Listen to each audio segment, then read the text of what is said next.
Hello students. अब हम लोग यूनिट 2 पर आ गए हैं। यूनिट 1 में आपने ऑर्गेनोमेटालिक कंपाउंड्स के बारे में जाना। यहाँ पर दूसरी यूनिट में आपको अल्कोहल, ईथर्स, फिनॉल्स के बारे में जानना है।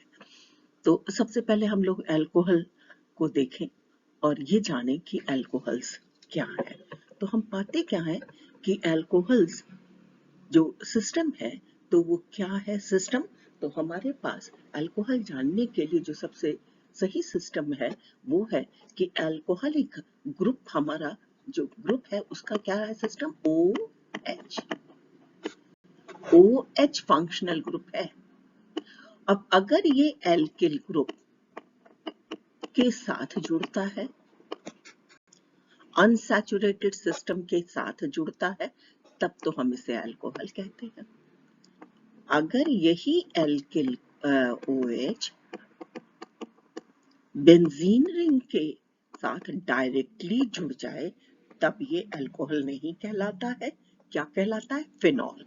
लेकिन अगर हम ये देखें कि बेंजीन में तो है लेकिन साइड चेन में आ रहा है CH2OH, तब ये बेंजिल अल्कोहल हो जाता है। तो एलिफैटिक सिस्टम जितने भी हैं हमारे, जो एल्किल ग्रुप है जहां पर जुड़ रहा है, तो ये हमारा अल्कोहल होता है। ये बात आप ध्यान रखेंगे। रिंग एरोमेटिक सिस्टम से जुड़ जाएगा तो ये फेनोलिक हो जाता है, इसका नी बदल जाता है। तो फंक्शनल ग्रुप यहाँ कौन सा है, OH। ठीक है ना। अब इस फंक्शनल ग्रुप के लिए नाम क्या लिखते हैं, तो नाम क्या है, एक आपका जो सफिक्स आता है वो है ऑल। मीथेन में जुड़ जाएगा मिथेनॉल, इथेन में जुड़ जाएगा इथेनॉल।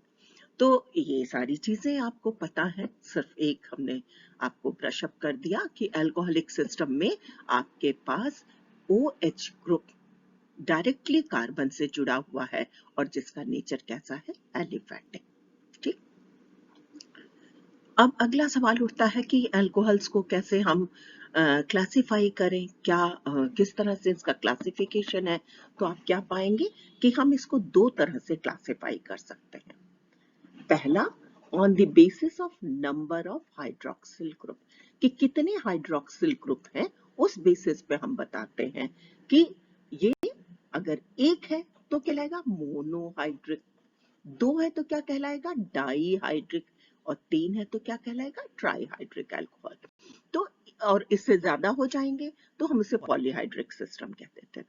तो नंबर ऑफ हाइड्रोक्सिल ग्रुप के बेसिस पर हम ये बता सकते हैं कि जो अल्कोहल है वो मोनोहाइड्रिक, डाईहाइड्रिक या ट्राईहाइड्रिक अल्कोहल है। और दूसरा तरीका है कि ये जो OH ग्रुप जुड़ा हुआ है, जिस कार्बन से जुड़ा हुआ है, उसका नेचर कैसा है।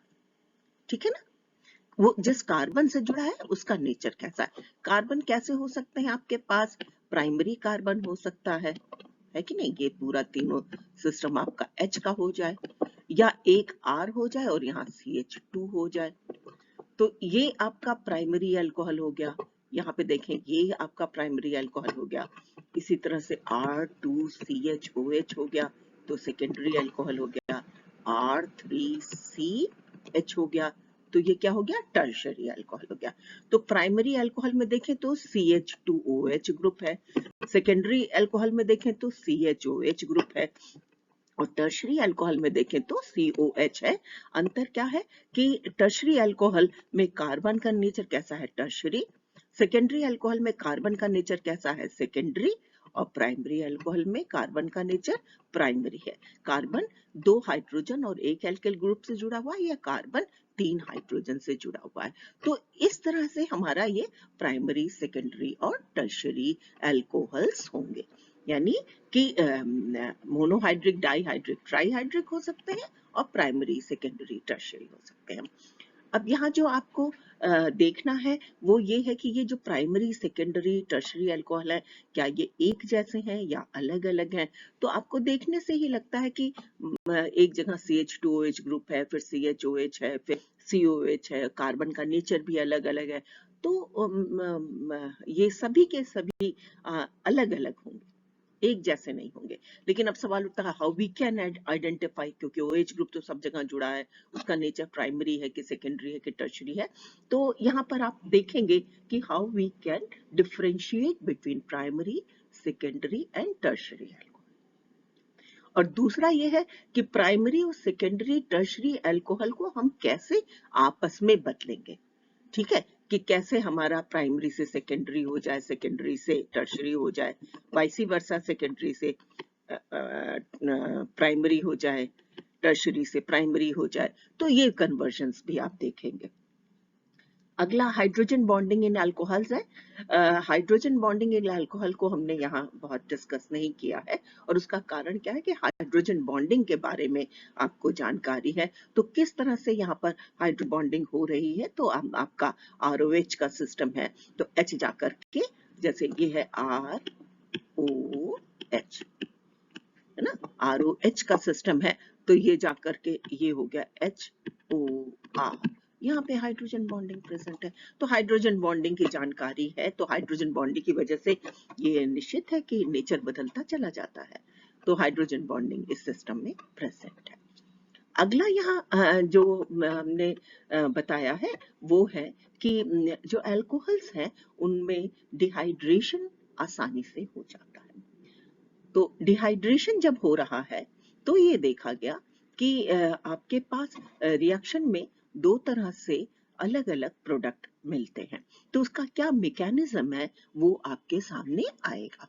तो आपको जो पढ़ना है वो ये कि प्राइमरी, सेकेंडरी, टर्शरी अल्कोहल को कैसे डिफरेंशिएट कैसे करेंगे, कैसे इनमें कन्वर्ट करेंगे, और अल्कोहल को जो हम डिहाइड्रेट करते हैं तो किस कंडीशन में करते हैं, और क्या क्या प्रोडक्ट्स बनते हैं। तो जब हम डिफरेंशिएट करने चलते हैं कि प्राइमरी, सेकेंडरी और टर्शरी अल्कोहल को कैसे करें, तो हम क्या पाते हैं कि डिफरेंशिएशन के लिए कई मेथड यूज किए जाते हैं। तो यहाँ पे जो मेथड लिया गया है वो है ऑक्सीडेशन। अब ऑक्सीडेशन में ये पाया गया कि प्राइमरी, सेकेंडरी, टर्शरी अल्कोहल जब ऑक्सीडाइज हो रहे हैं तो ऑक्सीडाइज होकर के अलग अलग तरह के प्रोडक्ट देते हैं। जैसे कि अगर प्राइमरी अल्कोहल है तो ऑक्सीडाइजिंग रिएजेंट्स यहाँ ऊपर मेंशन किए हुए हैं, potassium permanganate, potassium dichromate, chromic acid use किए जाते हैं। तो उस केस में हम देखते हैं प्राइमरी अल्कोहल एल्डिहाइड में बदल रहा है, फर्दर ऑक्सीडाइज होकर के एसिड में बदल रहा है। और खास बात यह है कि यहाँ जो नंबर है कार्बन का वो उतना ही रहता है जो ओरिजिनल मॉलिक्यूल में है। सेकेंडरी के केस में हम देखते हैं कि वो ऑक्सीडाइज होता है तो कीटोन दे देता है, और ये कीटोन फिर फर्दर हमको मिक्सचर ऑफ एसिड्स देता है जिसमें कार्बन की संख्या कम होती है। टर्शरी अल्कोहल जनरली तो ऑक्सीडाइज नहीं करता है नॉर्मल कंडीशन में, और अगर हम उसको ऑक्सीडेशन के प्रोसेस में डालते हैं then we will get the alkenes. तो यहाँ हम देखने जा रहे हैं कि प्राइमरी अल्कोहल जब क्रोमिक एसिड के साथ रिएक्ट कर रहा है, देखिए क्रोमिक एसिड है H2CrO4, तो यहाँ से H+ के फॉर्म में निकल गया, तो ये है आपका क्रोमेट आयन, और ये किस तरह से आपके अल्कोहल के साथ रिएक्ट करके क्रोमिक एस्टर बना रहा है। और ये क्रोमिक एस्टर देखिए, ये क्रोमिक एस्टर है, और ये क्रोमिक एस्टर की जब हाइड्रोलिसिस, यहाँ पे जो नहीं लिखा है वो है वाटर मॉलिक्यूल, तो ये वाटर मॉलिक्यूल ये अटैक कर रहा है, और वाटर मॉलिक्यूल से जब हाइड्रोलिसिस हो रही है तो हमको क्या मिल जा रहा है, एल्डिहाइड। तो ये एल्डिहाइड क्रोमिक एस्टर के साथ मिल रहा है, फिर यहाँ पर आपका क्रोमेट आयन निकल गया, और ये जो एल्डिहाइड है इसकी जब हम फर्दर हाइड्रोलिसिस करते हैं तो हमें डाइहाइड्रोक्सी डेरिवेटिव मिलता है। तो ये फिर फर्दर आपको एसिड दे रहा है। तो ये फर्स्ट स्टेप में अगर आप देखें तो ऑक्सीडेशन हो रहा है और आपको एल्डिहाइड मिल रहा है। नेक्स्ट स्टेज में आप आते हैं तो आप क्या देख रहे हैं, ये है आपका एल्डिहाइड, और यहाँ पर ये है वाटर मॉलिक्यूल, और ये देखिए एक डायोल का सिस्टम आपके सामने आया। It is the hydration of this aldehyde. ये डायोल में आप क्या देख रहे हैं, OH कहाँ प्रेजेंट है, तो आप देख रहे हैं ये तो एक ही कार्बन पे प्रेजेंट है, तो इस तरह के डायोल को क्या कहते हैं, जेमिनल डायोल। तो अगला सवाल उठता है क्या जेमिनल के अलावा भी कोई डायोल होता है, आंसर है yes. If the two hydroxy groups are present at adjacent position then that is known as vicinal diol. तो यहाँ पर क्या मिल रहा है, geminal diol, but the stability of geminal diol is very less. Stability of geminal diol is very less, और ये बहुत आसानी से, ये जो यहाँ पे आपको रिएक्शन दिखा रहे हैं ना कि वाटर मॉलिक्यूल जुड़ा और हाइड्रेट कर गया, तो इसमें ये रिएक्शन भी उतनी ही तेजी से होती है। लेकिन यहाँ पर आप देखें तो ये जो जिमिनल डायोल है ये फिर क्रोमिक एसिड के साथ रिएक्ट करके क्रोमेट एस्टर दे रहा है, जो कि हाइड्रोलिसिस के बाद आपको क्या दे रहा है, एसिड। ठीक है, तो यहाँ पर आपने प्राइमरी सिस्टम में देखा कि एसिड का फॉर्मेशन हो जा रहा है। दूसरा देखें सेकेंडरी अल्कोहल है, तो सेकेंडरी अल्कोहल में कीटोन बनते हैं, और ये कीटोन फर्दर जब एसिडिक मीडियम में ऑक्सीडाइज हो रहे हैं तो आपको मिक्सचर ऑफ एसिड देते हैं। देखें यहाँ पे propionic acid, acetic acid, formic acid, जहां पर हर जगह नंबर कार्बन का कम होता चला गया है। जब टर्शरी अल्कोहल में आते हैं तो यहाँ ऑक्सीडेशन आसानी से नहीं होता है, जो रिएक्शन है वो डिहाइड्रेशन की रिएक्शन है, आपको एल्कीन मिल जाता है जो कि फर्दर अगर ब्रेक करता है तो आपको फॉर्मिक एसिड दे रहा है और एसिटिक एसिड दे देता है। तो ये है आपका ऑक्सीडेशन का प्रोसेस। यहाँ पर देखें तो ये है आपका प्राइमरी अल्कोहल, आर सी, ये है OH प्लस HCl। ठीक है, और यहाँ पर R prime, R double prime, मतलब अलग अलग एल्किल ग्रुप जुड़े हुए हैं। तो जब इसका नेचर कैसा है, टर्शरी, दिस इज टर्शरी। दूसरा देखें RCH, R prime OH, so this is tertiary alcohol, right? This is secondary alcohol and this is primary alcohol. अब हम जब देखते हैं मीडियम कैसा है, एसिडिक, और जिंक क्लोराइड यूज हो रहा है कैटलिस्ट के फॉर्म में। अब अगर आप जिंक क्लोराइड का नेचर देखें तो ये क्या है, Zn2+ और Cl माइनस हो जाएगा। तो ये जिंक, जब ये ऑक्सीजन और OH सिस्टम है, HCl से क्या आ रहा है, H+ आ रहा है। H+ क्या करेगा, ऑक्सीजन पे अटैक करेगा, ऑक्सीजन पे अटैक करेगा तो क्या बनाएगा, OH2+, और ये यहां से निकल जाएगा वाटर मॉलिक्यूल के फॉर्म में। ठीक है ना। अच्छा, जब जिंक अगर प्रेजेंट है तो जिंक क्या करेगा कि आपके इस ऑक्सीजन के पास जब आके जुड़ रहा है तो इस ऑक्सीजन पे एक पॉजिटिव चार्ज डेवलप करता है, तो उससे क्या होता है, ये आसानी से और निकल पाता है। तो जब टर्शरी अल्कोहल है, देखिए ये रिएक्शन से पहले हम लोग देख लें कि हो क्या रहा है। Lucas reagent when reacts with tertiary alcohol, then immediately turbidity or oily layer is formed, and this turbidity is due to tertiary halide. क्यों हो रही है, so answer is tertiary halide. तो अगर ये हो सवाल कि ल्यूकास रिएजेंट में जो टर्बिडिटी आती है वो किस चीज की है, तो आप आंसर करेंगे it is the halide of corresponding alcohol. ठीक है ना। दूसरा देखें तो सेकेंडरी अल्कोहल में क्या होता है कि टर्बिडिटी आ तो रही है but the appearance is slow, मतलब कुछ समय के बाद आती है, सपोज कर लीजिए 5 मिनट के बाद आ रही है। और तीसरा क्या है, जब हम प्राइमरी अल्कोहल में आते हैं तब ये देखा जाता है कि रूम टेम्परेचर पे रिएक्शन आसानी से नहीं होती है। तो ल्यूकास रिएजेंट डालने पर टर्बिडिटी तुरंत आ गई, टर्शरी अल्कोहल थोड़ी देर बाद आई, सेकेंडरी अल्कोहल, और रूम टेम्परेचर पे नहीं आई तो प्राइमरी अल्कोहल। अब इसमें बेसिक रिएक्शन क्या है, तो रिएक्शन आपके सामने आ रही है कि ये जो है कार्बोकेटायन का formation and further reaction with halogen. अब कार्बोकेटायन किस केस में आसानी से बन जाएगा, टर्शरी में, उसके बाद सेकेंडरी में, फिर उसके बाद प्राइमरी में। तो उसी हिसाब से टर्शरी में इमीडिएटली ऑयल का फॉर्मेशन हो रहा है, सेकेंडरी में थोड़ा टाइम ले रहा है, प्राइमरी में नहीं हो पा रहा। जिंक का क्या काम है, तो जिंक क्लोराइड है, जिंक आयन जो है, जिंक का आयन का आप नेचर जानते हैं, so it helps in the removal of OH as water molecule. ठीक है ना, OH as water molecule. So this zinc chloride is acting as catalyst in this system. ये मेथड आपके सामने आया, this is known as Victor Meyer's method. ठीक है, Victor Myers test.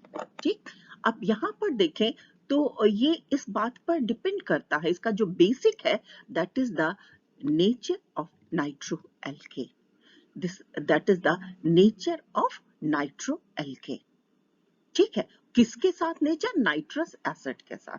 इसी पर बेस्ड ये पूरी रिएक्शन की मैकेनिज्म है। आप देखें तो यहाँ पर एक टेबल के फॉर्म में आपके सामने ये मेथड डिस्टिंक्शन का आ रहा है, प्राइमरी, सेकेंडरी और टर्शियरी अल्कोहल। तो देखिए, प्राइमरी अल्कोहल में CH2H ग्रुप जुड़ा हुआ है, सेकेंडरी में CHOH, COH टर्शियरी में। अब फर्स्ट स्टेज क्या है? हैलोजनेशन। फास्फोरस और आयोडीन के प्रेजेंस में जब हम हैलोजनेट करा रहे हैं तो यहाँ क्या बन रहा है? Iodo derivative. Primary iodo, secondary iodo, tertiary iodo. Primary, secondary, tertiary क्यों कह रहे हैं? क्योंकि इस तरह के कार्बन से जुड़ा हुआ है। नेक्स्ट स्टेज में हम देख रहे हैं कि यहाँ पर नाइट्रेशन हो रहा है। क्या हो रहा है? नाइट्रेशन। किसकी प्रेजेंस में हो रहा है? तो आंसर क्या है? सिल्वर नाइट्राइट के प्रेजेंस में, AgNO2। AgNO2। अब ध्यान रखें कि AgNO2 और को NaNO2 ना समझें, कि सोडियम नाइट्राइट का नेचर कैसा होता है? आयनिक। और सिल्वर नाइट्राइट का नेचर कैसा होता है? कोवेलेंट। सिल्वर नाइट्राइट का नेचर कैसा है? कोवेलेंट। तो यहाँ पर जब ये जब सिल्वर नाइट्राइट से नाइट्रो आ रहा है तो आप क्या देखते हैं कि यहाँ पर जो हमें प्रोडक्ट मिल रहा है वो आपका नाइट्रो प्रोडक्ट है। ये देखें, प्राइमरी नाइट्रो, सेकेंडरी नाइट्रो और tertiary nitro. Primary, secondary, tertiary ना कहना चाहें तो करस्पॉन्डिंग नाइट्रो एल्केन मिल जाते हैं, नाइट्रो एल्केन मिल जाते हैं। अब ये नाइट्रो एल्केन फर्दर रिएक्ट करते हैं नाइट्रस एसिड के साथ। नाइट्रस एसिड क्या है? HNO2। HNO2। तो अब आप देखें, जब नाइट्रस एसिड के साथ रिएक्शन हो रहा है तो हम क्या पा रहे हैं कि नाइट्रस एसिड के साथ जब ये रिएक्शन हो रहा है उस केस में हम ये देख रहे हैं कि ये जो प्राइमरी अल्कोहल से जो नाइट्रो डेरिवेटिव मिल रहा है, यहाँ पर ये दोनों के दोनों हाइड्रोजन इस ऑक्सीजन के साथ चले जाते हैं। बहुत डिटेल में मैं इसकी मैकेनिज्म को नहीं डिस्कस कर रही हूँ। नाइट्रस एसिड के साथ नाइट्रोएल का बिहेवियर आप आगे भी देखेंगे। यहाँ पर आप देखें तो ये नाइट्रस एसिड के साथ मिलकर के जो प्रोडक्ट बना रहे हैं वो है नाइट्रोलिक एसिड। Nitrolic acid. और यहाँ पर देखें तो क्या हो रहा है? यहाँ पर जब आप देख रहे हैं सेकेंडरी अल्कोहल के साथ रिएक्शन हो रहा है तो यहाँ पर जो डेरिवेटिव मिल रहा है वो आपका स्यूडोनाइट्रॉल है, स्यूडोनाइट्रॉल। और नेक्स्ट स्टेज देखें टर्शरी में, तो टर्शरी में कोई भी रिएक्शन नाइट्रस एसिड के साथ नहीं होती है। ठीक है। अब ये जो नाइट्रोलिक एसिड कहा गया है तो एक सवाल उठता है कि भाई इसमें एसिड क्यों जोड़ दिया गया? तो उसका कारण क्या है?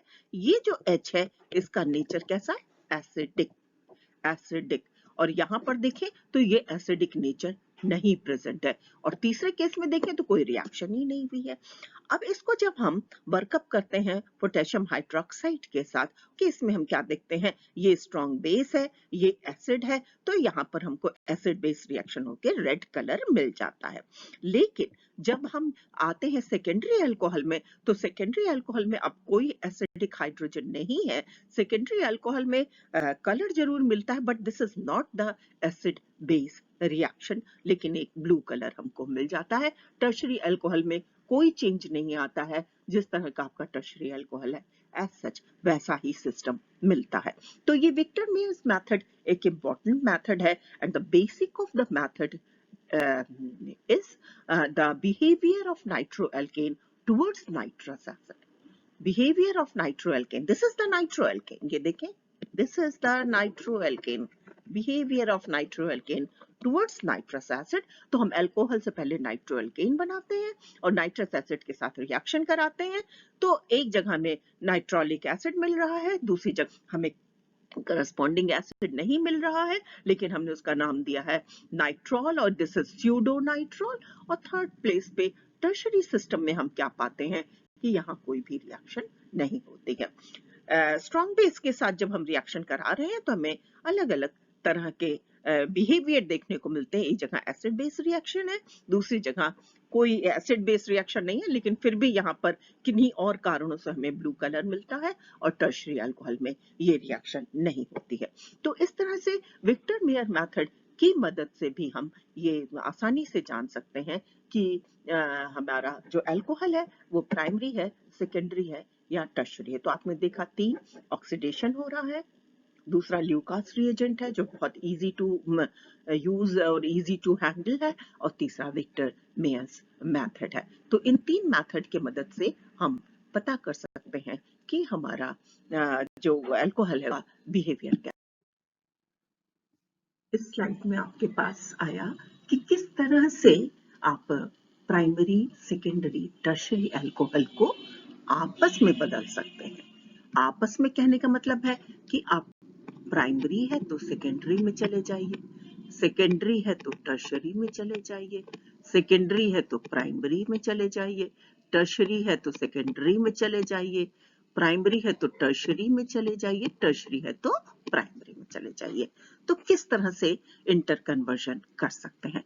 तो एक बहुत सिंपल सा तरीका मैं यहाँ पर आपके सामने रख रही हूँ कि हम क्या करें। पहला स्टेज हो कि हम अल्कोहल को एल्कीन में बदल दें। अल्कोहल एल्कीन में आसानी से बदल जाता है। तो ये रिएक्शन आपकी डिहाइड्रेशन रिएक्शन है, अल्कोहल एल्कीन में बदल जाएगा। अब जब एल्कीन में बदल गया तो क्या हो गया, ये सिस्टम आ गया ना आपका, जैसे ये सिस्टम आ गया एल्कीन। अब इस एल्कीन में का हम हाइड्रेशन कराते फर्दर, यानी पहले अल्कोहल को आपने OH को एल्कीन में बदला और फिर एल्कीन का हाइड्रेशन कराया। और ये जो हाइड्रेशन है ये 2 तरह से करा दें हम। पहला मार्कोनिकॉफ के हिसाब से, जब आप मार्कोनिकॉफ से के हिसाब से कराएंगे तो आपको सेकेंडरी या टर्शरी अल्कोहल मिलेंगे, और जब आप एंटी मार्कोनिकॉफ कराएंगे तो आपको प्राइमरी अल्कोहल मिल जाएंगे। तो ये बहुत सिंपल सा तरीका है कि आपके पास एक कॉन्सेप्ट बस ये रहे कि मार्कोनिकॉफ एडिशन के लिए क्या रिएजेंट चाहिए, किस तरह से होता है, और एंटी मार्कोनिकॉफ के लिए क्या रिएजेंट्स चाहिए, किस तरह से होता है। आप एल्कीन के साथ हाइड्रेशन पढ़कर आ रहे हैं, मार्कोनिकॉफ का एडिशन कैसे होता है ये आपकी जानकारी में है, कौन सी रिएजेंट यूज किए जाते हैं इसकी भी जानकारी आपके पास है। तो देखें आप कि अगर हम हाइड्रेशन अकॉर्डिंग टू मार्कोनिकॉफ करवा रहे हैं तो हम सल्फ्यूरिक एसिड वाटर, या आप कह सकते हैं कि एसिडिक मीडियम में जब हाइड्रेशन कराते हैं तो वो मार्कोनिकॉफ के अकॉर्डिंग होता है। दूसरा है कि हम ऑक्सीमर्क्यूरेशन एंड डीमर्क्यूरेशन रिएक्शन, यानी पहले तो मर्क्यूरिक एसिटेट हम इंस्टॉल करें और फिर इसको डीमर्क्यूरेट करा लें तो भी ये रिएक्शन आसानी से हो जाती है। अगली रिएक्शन है सोडियम बोरोहाइड्राइड के साथ, और ये है अल्कलाइन मीडियम में रीअरेंजमेंट नहीं होना चाहिए, क्योंकि अगर रीअरेंज कर जाएगा तो हमें जो प्रोडक्ट हैं वो मार्कोनिकॉफ के हिसाब से नहीं मिलेंगे। तो ये 3 तरह से हम यूज कर सकते हैं रिएजेंट्स को। एंटी मार्कोनिकॉफ कराना है तो हम हाइड्रोबोरेशन करा लें। हाइड्रोबोरेशन किससे कराएंगे, हम डाइबोरेन के साथ कराएंगे। डाइबोरेन का स्ट्रक्चर क्या है, तो बोरेन क्या है, BH3, डाइबोरेन क्या हो जाएगा, B2H6।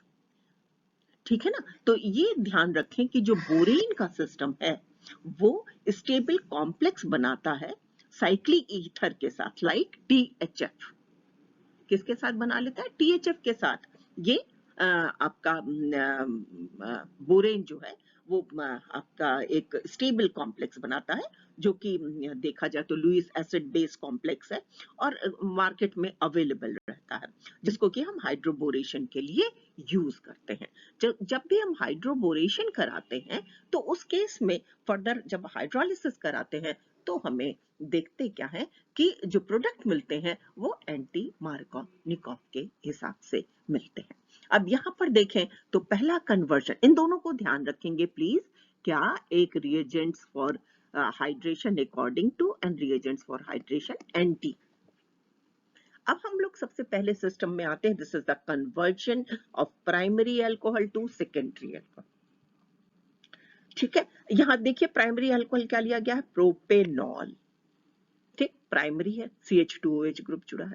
अब यहाँ क्या क्या रिएजेंट्स ले सकते हैं, तो देखें एल्यूमिना के प्रेजेंस में आपका एल्कीन का फॉर्मेशन हो जा रहा है। एल्यूमिना क्या है आपका, लुईस एसिड। तो यहाँ पर डिहाइड्रेटिंग रिएजेंट है, यहाँ पर आपका एल्यूमिना के प्रेजेंस में डिहाइड्रेशन हो रहा है और बना क्या, प्रोपीन। प्रोपीन को एसिडिक मीडियम में जब आप ट्रीट करते हैं तो आपको क्या मिल जाता है? This is the addition of water molecule according to Markovnikov. तो अकॉर्डिंग टू होगा तो H कहाँ जाएगा? CH2 पर। OH कहाँ जाएगा? मिडिल कार्बन पे। तो आपको क्या मिल गया? देखिए यहाँ पर secondary alcohol. OH group migrate करके सेकेंडरी अल्कोहल पे आ गया। वास्तव में ये माइग्रेशन नहीं है, देखें तो ये माइग्रेशन नहीं है, this is elimination followed by addition.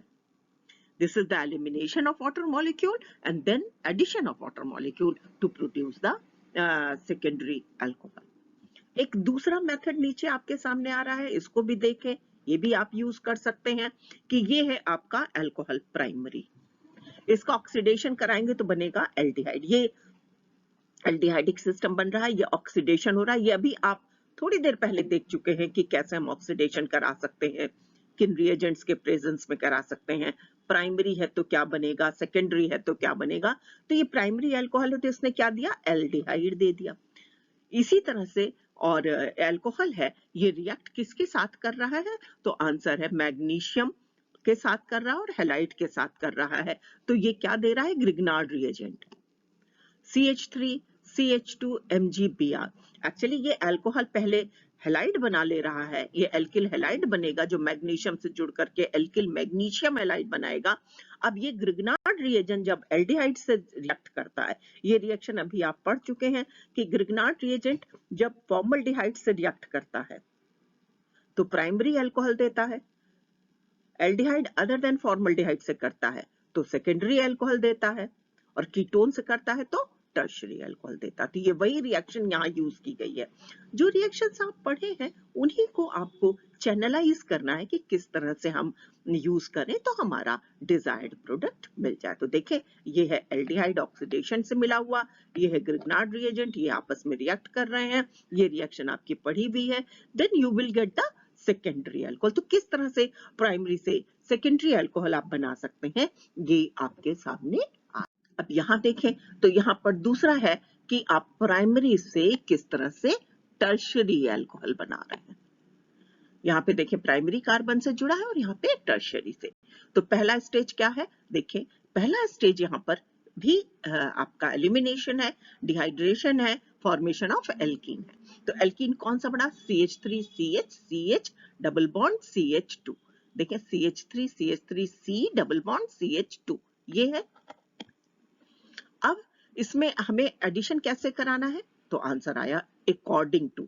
अब जैसे आपको एल्कीन देखने के बाद ये तय करना होगा कि हम किस तरह का एडिशन चाहते हैं, एंटी चाहते हैं कि अकॉर्डिंग चाहते हैं।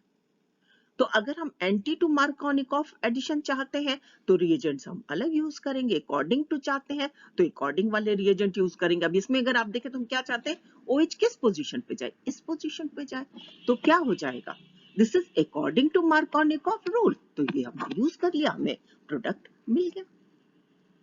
यहां पर आए, दूसरा देखें कि सेकेंडरी अल्कोहल टर्शियरी में कैसे बदलेंगे। ये है आपका सेकेंडरी अल्कोहल, ये है secondary alcohol CH3 CH CH3 OH। ठीक है, तो यहां पर आपने क्या पाया? तो आप देख क्या रहे हैं कि ये सेकेंडरी जो अल्कोहल है, इसका जब हम ऑक्सीडेशन कराते हैं तो हमें क्या मिल गया? कीटोन।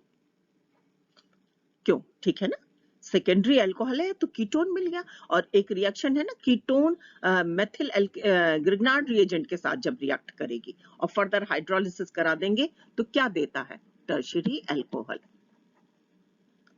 ठीक है ना, कई बार हाइड्रेशन जो है हम अल्कलाइन एसिडिक मीडियम में ना करवा करके अमोनियम क्लोराइड के प्रेजेंस में करवाते हैं टर्शियरी अल्कोहल के लिए, क्योंकि फिर टर्शियरी अल्कोहल एसिडिक मीडियम में फिर एलिमिनेट कर जाता है इस वजह से। तो यहाँ पर ये कीटोन के साथ रिएक्शन है, कीटोन आपका प्रोडक्ट जो दे रहा है वो है टर्शियरी अल्कोहल। अगला देखें तो अगला आ रहा है सेकेंडरी से प्राइमरी में कैसे आएंगे। अब ये है आपका सेकेंडरी।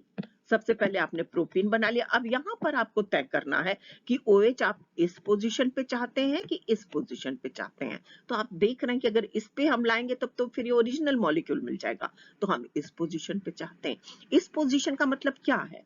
इस पोजीशन का मतलब है कि हम चाहते हैं कि एंटी मार्कोनिकॉफ एडिशन हो तो उसके लिए हम क्या कराएंगे, हाइड्रोबोरेशन और ऑक्सीडेशन। ये रिएक्शन भी आपकी पढ़ी हुई रिएक्शन है, तो इसको मैं दोबारा नहीं यहाँ बता रही हूँ।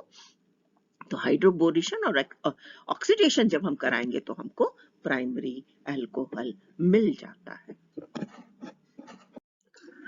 ये आपके सामने आ रहा है टर्शरी अल्कोहल से प्राइमरी अल्कोहल कैसे बनाएंगे। देखिए ये टर्शरी अल्कोहल है। टर्शरी अल्कोहल में जब डिहाइड्रेशन हो रहा है तो आपको मिल गया एल्कीन। अब एल्कीन आप देख रहे हैं, अब आपको ये तय करना है कि आप OH ग्रुप किस पोजीशन पे चाहते हैं। तो आपको लगा यहाँ पे हम चाहते हैं, तो क्या कराएंगे, एंटी मार्कोनिकॉफ एडिशन करा देंगे तो हमें प्रोडक्ट मिल जाएगा। अगला देखें, टर्शरी अल्कोहल से सेकेंडरी चाहते हैं, तो ये टर्शरी अल्कोहल है। अब आप देखें तो हम टर्शरी अल्कोहल से एल्कीन बनाए, और एल्कीन के बाद अब हम क्या चाहते हैं, OH किस पोजीशन पे आए, तो हम ये देख रहे हैं, हम चाहते हैं OH यहाँ आए, क्योंकि अगर OH इस पोजीशन पे आएगा तब क्या हो जाएगा, तब तो फिर टर्शरी अल्कोहल मिल जाएगा आपको, वो तो हम नहीं चाहते हैं। तो OH हम कहाँ चाहते हैं, यहाँ पर आए, तो इसके लिए हम फिर क्या करेंगे कि हाइड्रोबोरेशन फॉलोड बाय ऑक्सीडेशन, तो हमें आराम से जो प्रोडक्ट मिल रहा है वो सेकेंडरी अल्कोहल का प्रोडक्ट मिल जाता है। तो क्या रिएजेंट यूज करने हैं इसको आप ध्यान रखेंगे तो आप आसानी से कन्वर्शन करा सकते हैं। कुछ रिएक्शन जैसे ग्रिग्नार्ड रिएजेंट यूज रहा है, अल्कोहल जहां भी आता है तो ग्रिग्नार्ड रिएजेंट की बात हम करते हैं। वैसे भी ग्रिग्नार्ड रिएजेंट हमेशा ध्यान रखें कि सिंथेसिस में अलग अलग जगह पर यूज किया जाता है, क्योंकि जब ग्रिग्नार्ड रिएजेंट के बारे में बताया जा रहा था तो उस समय आपसे कहा गया था कि ग्रिग्नार्ड रिएजेंट सिंथेटिकली बड़ी इंपॉर्टेंट रिएजेंट है, इसलिए इसको आप ध्यान से देखें। तो अब आप देखें कि ये डिहाइड्रेशन रिएक्शन जो अल्कोहल में हो रही है तो वो किस तरह से होती है, क्या प्रोडक्ट बनते हैं। तो अल्कोहल का डिहाइड्रेशन एसिडिक मीडियम में हो जाता है, जैसे सल्फ्यूरिक एसिड है या फॉस्फोरिक एसिड है, एल्यूमिना के प्रेजेंस में भी हो जाता है। तो यहाँ पर एक छोटी सी लिस्ट आपके सामने आई कि किस तरह से, जैसे इथेनॉल है तो इथीन बन गया, ये सिस्टम है। 2 ब्यूटेनॉल, तो देखें इसमें से 2 ब्यूट 2 इन भी बनता है, 1 इन भी बनता है, लेकिन मेजॉरिटी में आपका 2 इन बनता है। इसी तरह से ब्यूटेनॉल, 1 ब्यूटेनॉल, 2 ब्यूटेनॉल, तो अलग अलग आपको डिहाइड्रेटेड प्रोडक्ट मिल रहे हैं। यहाँ पर देखें तो ये आपका जो सिस्टम है ये देखें तो फिर आपका 1 फेनिल इथेनॉल का सिस्टम है, directly OH group benzene ring से नहीं जुड़ा हुआ है, तो यहाँ पर आपको फेनिल एथीन या स्टाइरीन मिल रहा है। इसी तरह से साइक्लोहेक्सेनॉल, ध्यान रखें साइक्लोहेक्सेनॉल अल्कोहल है, लेकिन बेंजीन में OH जोड़ देंगे तो वो फिनॉल हो जाएगा, तो ये है आपका साइक्लोहेक्सिन। तो इस तरह से आपको एल्कीन डेरिवेटिव मिल रहे हैं। तो अब एल्कीन देखने के बाद आपको क्या लगता है कि ये रिएक्शन तो डिहाइड्रेशन है, या ये रिएक्शन को दूसरा नाम दे तो हम क्या बताएंगे, मैकेनिज्म कौन सी इन्वॉल्व है, तो एलिमिनेशन रिएक्शन। डिहाइड्रेशन में क्या हो रहा है, एलिमिनेट हो रहा है। कौन एलिमिनेट हो रहा है, वाटर मॉलिक्यूल एलिमिनेट हो रहा है, तो यहाँ पर ये एलिमिनेशन रिएक्शन देखी गई। अच्छा, देखा ये गया कि जैसे सल्फ्यूरिक एसिड है, तो जब हम सल्फ्यूरिक एसिड और अल्कोहल के साथ ट्रीटमेंट करते हैं और टेम्परेचर हाई रखते हैं, उस केस में मिलने वाला प्रोडक्ट और एक लो टेम्परेचर पे हाई के तुलना में, वैसे ये भी लो टेम्परेचर नहीं है 140 डिग्रीज का, उस केस में हम देखते हैं कि हमको जो है ईथर मिलता है, यानी ईथर भी प्रोडक्ट बन रहा है, एल्कीन भी प्रोडक्ट मिल रहा है। तो ईथर जब मिल रहा है तो वहां पर रिएक्शन अगर आप देखें तो आपको सिर्फ एलिमिनेशन रिएक्शन तो नहीं दिख रही है, और ईथर तो तभी बनेगा, ईथर में क्या होता है, कार्बन ऑक्सीजन और कार्बन लिंकेज होती है। तो इसका मतलब ये है कि यहाँ पर सिंपल एलिमिनेशन नहीं है, बल्कि यहाँ पर जो रिएक्शन हो रही है वो क्या है, सब्स्टिट्यूशन रिएक्शन। तो जो आप यहाँ देखने जा रहे हैं डिहाइड्रेशन ऑफ अल्कोहल में, वो है एलिमिनेशन रिएक्शन जिसमें एल्कीन बनता है, और सब्स्टिट्यूशन रिएक्शन जिसमें ईथर बनता है।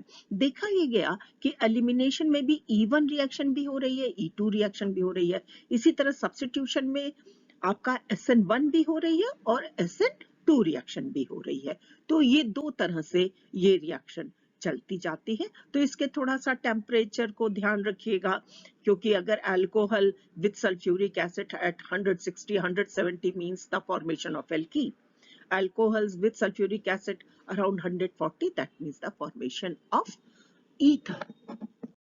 अब यहाँ पर एलिमिनेशन में क्या मैकेनिज्म इन्वॉल्व है वो आपके सामने आ रही है।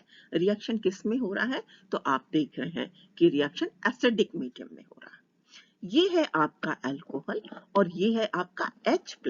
तो फर्स्ट स्टेज में आप क्या देख रहे हैं, ये H+ आकर ऑक्सीजन से जुड़ रहा है, ये हो जा रहा है OH2 और OH2 निकल रहा है तो ये बन रहा है कार्बोकेटाइन, और ये कार्बोकेटाइन फर्दर यहाँ से HH+ के फॉर्म में निकल जा रहा है तो आपको मिल जा रहा है एल्कीन। ठीक है ना। अब आपके दिमाग में ये मन में आ सकता है कि अरे भाई यहाँ से इसको डायरेक्ट OH निकाल देते, यहाँ से डायरेक्ट OH निकाल के ये क्यों नहीं बना दिया। तो उसका आंसर देखिए यहाँ पर दिया भी है कि देखिए कि OH जब निकलेगा तो किस फॉर्म में निकलेगा, OH- के फॉर्म में, और अगर प्रोटोनेशन के बाद हम निकालते हैं तो क्या निकल रहा है, वाटर मॉलिक्यूल। तो ये हमेशा ध्यान रखें कि इसकी तुलना में water molecule is a good leaving group. Leaving group किसे कहते हैं, वो ग्रुप जो निकल रहा है। तो यहाँ पर जब हम प्रोटोनेशन कराते हैं तो हम एक बैड लिविंग ग्रुप को गुड लिविंग ग्रुप में बदल दे रहे हैं। अब ये किसमें, OH किसमें बदला, वाटर में, और वाटर मॉलिक्यूल आसानी से निकल जाता है, जिसके बाद हमको कार्बोकेटाइन मिला और ये कार्बोकेटाइन फर्दर हमें एल्कीन दे देता है। तो पहला स्टेज है प्रोटोनेशन का और नेक्स्ट स्टेज क्या है, एलिमिनेशन का। ठीक है, तो इसको आप ध्यान रखेंगे कि ये जो बात अभी हमने बताई वो यहाँ फिर से मेंशन्ड है। तो यहाँ आप इसको देख सकते हैं कि किस तरह से आपका एलिमिनेशन रिएक्शन एसिडिक मीडियम में हो रहा है। अब यहाँ पर हम ये देखना चाह रहे हैं कि ये जो डिहाइड्रेशन हो रहा है क्या वो प्राइमरी सेकेंडरी टर्शरी अल्कोहल में रेट एक ही रहता है या अलग अलग होता है। ठीक है ना। तो ये देखा ये गया कि टर्शरी अल्कोहल में, टर्शरी जो अल्कोहल है वहां पर रेट सबसे ज्यादा है। किससे, सेकेंडरी से, ये देखिए लिखा हुआ है, देन प्राइमरी से। अब हमको ये समझ में आता है कि अगर टर्शरी नेचर है तो ये बनाएगा क्या, टर्शरी कार्बोकेटाइन। सेकेंडरी है तो क्या बनाएगा, सेकेंडरी कार्बोकेटाइन। और प्राइमरी है तो क्या बनाएगा, प्राइमरी कार्बोकेटाइन। हम ये जानते हैं स्टेबिलिटी का ट्रेंड क्या है, और स्टेबिलिटी के ट्रेंड से हमको ये पता चलता है अच्छा जो कार्बोकेटाइन ज्यादा स्टेबल होगा तो नेचुरल है कि वहां पर रेट ज्यादा होगा। तो स्टेबिलिटी के हिसाब से भी हम बता सकते हैं कि यहाँ पर किसका रेट ज्यादा होगा और किसका रेट कम होगा और क्यों होगा। ये भी देखा गया कि सभी हमारे नॉर्मल प्रोडक्ट नहीं बनते हैं, कुछ ऐसे अनएक्सपेक्टेड प्रोडक्ट भी बन जाते हैं। तो वहां क्या है, क्यों इस तरह से बन रहे हैं, तो उसका एक एग्जांपल आपके सामने यहाँ आ रहा है कि अनएक्सपेक्टेड डिहाइड्रेटिंग प्रोडक्ट क्यों बन जाते हैं। एग्जांपल लिया गया 1-ब्यूटेनॉल का। तो देखें 1-ब्यूटेनॉल के केस में हमें जो प्रोडक्ट मिल रहा है वो ब्यूट-2-ईन भी मिलता है, 1-ईन भी मिलता है। तो ब्यूट-2-ईन जो है इतना हायर परसेंटेज मिल रहा है, ये बात कुछ समझ में नहीं आती है। इस स्ट्रक्चर को अगर हम देखें तो हमें लगता है कि यहाँ पर जो कार्बोकेटाइन बना है वो तो प्राइमरी कार्बोकेटाइन है, तो प्राइमरी है तो उस केस में हमें जो प्रोडक्ट मिलना चाहिए था वो एक्सपेक्टेड प्रोडक्ट तो ये है। तो इसका एक्सप्लेनेशन क्या आता है कि वास्तव में जो प्राइमरी कार्बोकेटाइन बनता है वहां वो प्राइमरी कार्बोकेटाइन सेकेंडरी कार्बोकेटाइन में बदल जाता है, और सेकेंडरी कार्बोकेटाइन में ये जो शिफ्ट हो रही है वो यहाँ देखिए दिखाई गई है कि ये हाइड्राइड शिफ्ट की वजह से प्राइमरी कार्बोकेटाइन सेकेंडरी में बदल रहा है। देखिए 1-2 हाइड्राइड शिफ्ट, और ये जो गोला बनाया है दिस इज फॉर रीअरेंजमेंट, कि यहाँ पर ये जो रिएक्शन है ये कौन सी रिएक्शन है, this is the rearrangement reaction. और जहां पर भी रीअरेंजमेंट होता है this is because of the stability of intermediate. आप सब जानते हैं कि स्टेबिलिटी किसकी चाहता है, सेकेंडरी की। तो यहाँ पर पहले ये जो 1-ब्यूटेनॉल का सिस्टम है जब ये एल्कीन बनाता है तो प्राइमरी बनाता है, लेकिन प्राइमरी स्टेबल सिस्टम सेकेंडरी में बदल जाती है। अब ये सेकेंडरी के हिसाब से जब हम प्रोडक्ट देखते हैं तो हमें ब्यूट-2-ईन मिलता है। दूसरा, हम जानते हैं कि जितने सब्स्टिट्यूटेड एल्कीन है, सब्स्टिट्यूशन जितना ज्यादा होगा, स्टेबिलिटी भी उतनी ज्यादा होगी। सेट्ज़ेफ रूल आप देख करके आए हैं। यहाँ तो यहाँ पे जो प्लस लिखा है इसके बगल में वाटर मॉलिक्यूल है, इधर भी वही है, वाटर मॉलिक्यूल निकल रहा है। तो आप क्या पा रहे हैं कि सेट्ज़ेफ के अकॉर्डिंग भी स्टेबिलिटी आपके ब्यूट-2-ईन की है। ठीक है, तो यहाँ पे रीअरेंजमेंट की वजह से हमें अनएक्सपेक्टेड प्रोडक्ट्स मिलते हैं। अब यहाँ पर उसी जो चीजें आप पहले देख चुके हैं, खास करके अभी जो आपने देखा था कि जो अनएक्सपेक्टेड प्रोडक्ट मिल रहे हैं उसके पीछे कारण क्या है, तो वो आपने अनएक्सपेक्टेड के पीछे जो रीअरेंज हो रहा है, जो स्टेबिलिटी है सिस्टम की, तो वही इस स्लाइड में भी बताया गया है कि किस तरह से डिहाइड्रेशन का ओरिएंटेशन होता है। तो ओरिएंटेशन इस तरह से रहता है कि जो प्रोडक्ट बने वो स्टेबल प्रोडक्ट होना चाहिए। जैसे कि अगर आप देखें, ये सिस्टम आपका सेकेंडरी अल्कोहल का सिस्टम है, यहाँ पर आप देखें तो ये सिस्टम आपका टर्शरी अल्कोहल का सिस्टम है। तो आप देख क्या रहे हैं कि इस सिस्टम में आप पा रहे हैं कि जब आपका एलिमिनेशन हो रहा है, जब डिहाइड्रेशन हो रहा है, तो उसके बाद आपको दो तरह के प्रोडक्ट मिल सकते हैं। एक लेस स्टेबल प्रोडक्ट है और एक मोर स्टेबल प्रोडक्ट है। क्यों मिल रहा है, कैसे मिल रहा है, ये पिछले स्लाइड में आप देख चुके हैं। तो मोर स्टेबल प्रेफर्ड प्रोडक्ट होता है। इसी तरह इस सिस्टम में अगर आप देखें तो एक प्रोडक्ट आपको टर्मिनल प्रोडक्ट मिल रहा है, एक आपको इंटरनल प्रोडक्ट मिल रहा है। इसके लिए आप टर्मिनल एल्कीन और इंटरनल एल्कीन कहते हैं। तो जो इंटरनल एल्कीन है, बिकॉज ऑफ द सब्स्टिट्यूशन ज्यादा स्टेबल है और इस वजह से आपको ये मेजर प्रोडक्ट मिल रहा है। तो ओरिएंटेशन किसकी तरफ होगा? Towards the stability.